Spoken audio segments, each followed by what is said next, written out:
स्वागत है दोस्तों आप सबको हमारे चैनल आध्यात्मिक रहस्य में। हमारे साथ इस रामायण की यात्रा में जुड़ने के लिए बहुत बहुत धन्यवाद। और अगर आप पहली बार हमारे चैनल पे आए हो तो प्लीज चैनल को सब्सक्राइब जरूर करें। तो चलिए शुरू करते हैं। बाल कांड, चौथा सर्ग।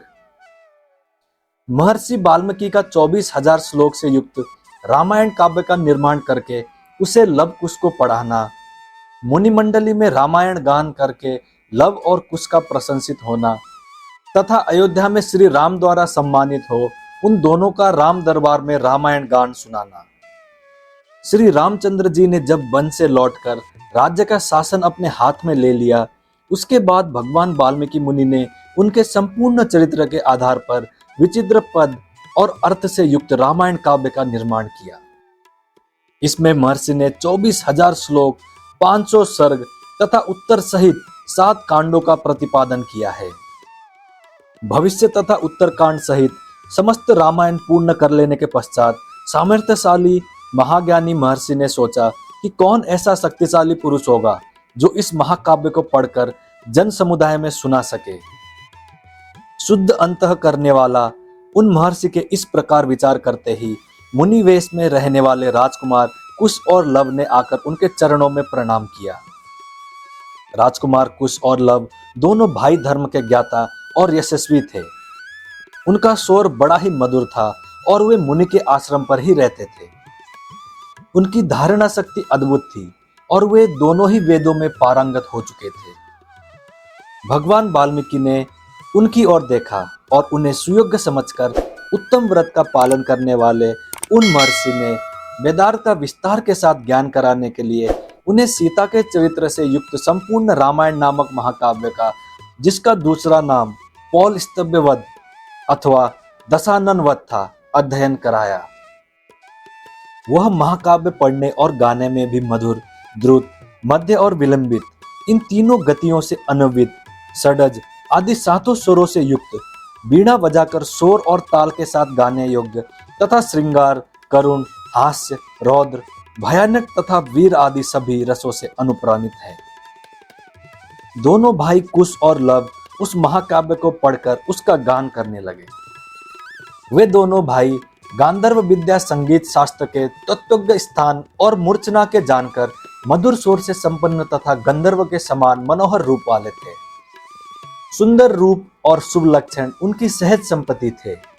वे दोनों भाई बड़े मधुर स्वर से वार्तालाप करते थे। जैसे बिंब से प्रतिबिंब प्रकट होते हैं, उसी प्रकार श्री राम के शरीर से उत्पन्न हुए वे दोनों राजकुमार दूसरे युगल श्री राम ही प्रतीत होते थे। वे दोनों राजपुत्र सब लोगों की प्रशंसा के पात्र थे। उन्होंने उस धर्मानुकूल उत्तम उपानाख्य संपूर्ण काव्यों का जिग्रह कर लिया था और जब भी ऋषियों, ब्राह्मणों तथा साधुओं का समागम होता था, उस समय उनके बीच में बैठकर वो दोनों तत्वज्ञ बालक एकाग्रचित हो रामायण का गान किया करते थे। एक दिन की बात है, बहुत से शुद्ध अंतकरण वाले महर्षियों की मंडली एकत्रित हुई थी। उसमें महान सौभाग्यशाली तथा समस्त शुभ लक्षणों से सुशोभित महान मनस्वी कुश और लव भी उपस्थित थे। उन्होंने बीच सभा में उन महात्माओं के समीप बैठकर उस रामायण काव्य का गान किया। उसे सुनकर सभी मुनियों के नेत्रों में आंसू भर आए और वे अत्यंत विस्मय विमुग्ध होकर उन्हें साधुवाद देने लगे। मुनि धर्मवत्सल तो होते ही हैं, वो धार्मिक उपख्यान सुनकर उन सब के मन में बड़ी प्रसन्नता हुई। वे रामायण कथा के गायक कुमार कुश और लव की, जो प्रशंसा के ही योग्य थे, इस प्रकार प्रशंसा करने लगे। अहो, इन बालकों के गीत में कितना माधुर्य है, श्लोकों की मधुरता तो और भी अद्भुत है।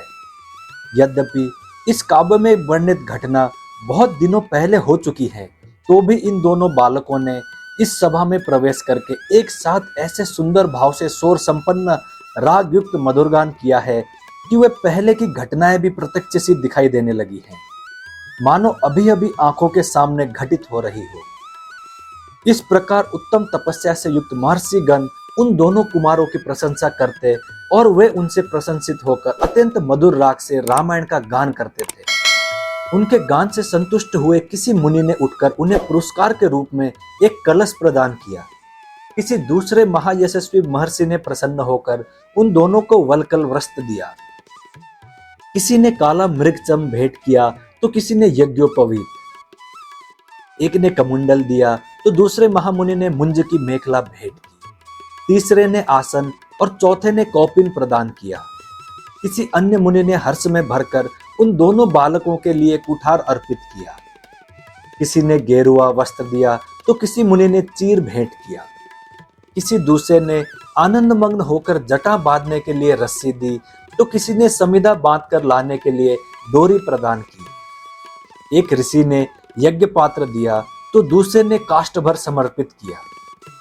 किसी ने गुलर की लकड़ी का बना हुआ पीढ़ा अर्पित किया। कुछ लोग उस समय आशीर्वाद देने लगे, बच्चों तुम दोनों का कल्याण हो। दूसरे महर्षि प्रसन्नता पूर्वक बोल उठे, तुम्हारी आयु बढ़े। इस प्रकार सभी सत्यवादी मुनियों ने उन दोनों को नाना प्रकार के वर दिए। महर्षि वाल्मीकि द्वारा वर्णित यह आश्चर्यमय काव्य परवर्ती कवियों के लिए श्रेष्ठ आधारशिला है। श्री रामचंद्र जी के संपूर्ण चरित्रों का क्रमशः वर्णन करते हुए इसकी समाप्ति की गई है। संपूर्ण गीतों के विशेषज्ञ राजकुमारों, यह काव्य आयु एवं पुष्टि प्रदान करने वाला तथा सबके कान और मन को मोहने वाला मधुर संगीत है। तुम दोनों ने बड़े सुंदर ढंग से इसका गान किया है। एक समय सर्वत्र प्रशंसित होने वाले राजकुमार कुश और लव अयोध्या की गलियों और सड़कों पर रामायण के श्लोकों का गान करते हुए विचर रहे थे। इसी समय उनके ऊपर भरत के बड़े भाई श्री राम की दृष्टि पड़ी। उन्होंने उन समादर योग्य बंधुओं को अपने घर बुलाकर उनका यथोचित सम्मान किया। तदंतर शत्रुओं का संहार करने वाले श्री राम सुवर्णमय दिव्य सिंहासन पर विराजमान हुए। उनके मंत्री और भाई भी उनके पास ही बैठे थे। उन सबके साथ सुंदर रूप वाले उन दोनों विनयशील भाइयों की ओर देखकर श्री रामचंद्र जी ने भरत, लक्ष्मण और शत्रुघ्न से कहा, ये देवता के समान तेजस्वी दोनों कुमार विचित्र अर्थ और पदों से युक्त मधुर काव्य बड़े सुंदर ढंग से गाकर सुनाते हैं। तुम सब लोग इसे सुनो। यो कहकर उन्होंने उन दोनों भाइयों को गाने की आज्ञा दी। आज्ञा पाकर वे दोनों भाई वीणा के लय के साथ अपने मन की अनुकूल तार एवं मधुर स्वर में राग अलापते हुए रामायण काव्य का गान करने लगे। उनका उच्चारण इतना स्पष्ट था कि सुनते ही अर्थ का बोध हो जाता था। उनका गान सुनकर श्रोताओं के समस्त अंगों में हर्षजनित रोमांच हो आया तथा उन सबके मन और आत्मा में आनंद की तरंगे उठने लगी। उस जनसभा में होने वाला वो गान सबकी इंद्रियों को अत्यंत सुखद प्रतीत होता था। उस समय श्री राम ने अपने भाइयों का ध्यान आकृष्ट करते हुए कहा, ये दोनों कुमार मुनि होकर भी राजोचित लक्षणों से संपन्न हैं। संगीत में कुशल होने के साथ ही महान तपस्वी हैं। ये जिस चरित्र का प्रबंध काव्य का गान करते हैं वो शब्दार्थ अलंकार, उत्तम गुण एवं सुंदर रीति आदि से युक्त होने के कारण अत्यंत प्रभावशाली हैं। मेरे लिए भी अभ्युदय कारक हैं, ऐसा वृद्ध पुरुषों का कथन है। अतः तुम सब लोग ध्यान देकर इसे सुनो। तदंतर श्री राम की आज्ञा से प्रेरित हो वे दोनों भाई मार्ग विधान की रीति से रामायण का गान करने लगे। सभा में बैठे हुए भगवान श्री राम भी धीरे धीरे उनका गान सुनने में तन्मय हो गए। इस प्रकार श्री वाल्मीकि निर्मित आर्ष रामायण आदि काव्य के बाल कांड में चौथा सर्ग पूरा हुआ। हमारे साथ जुड़ने के लिए बहुत बहुत धन्यवाद। आशा करता हूं कि भगवान राम आप सबके ऊपर कृपा करें।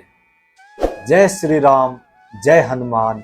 अब मिलते हैं अगली वीडियो में।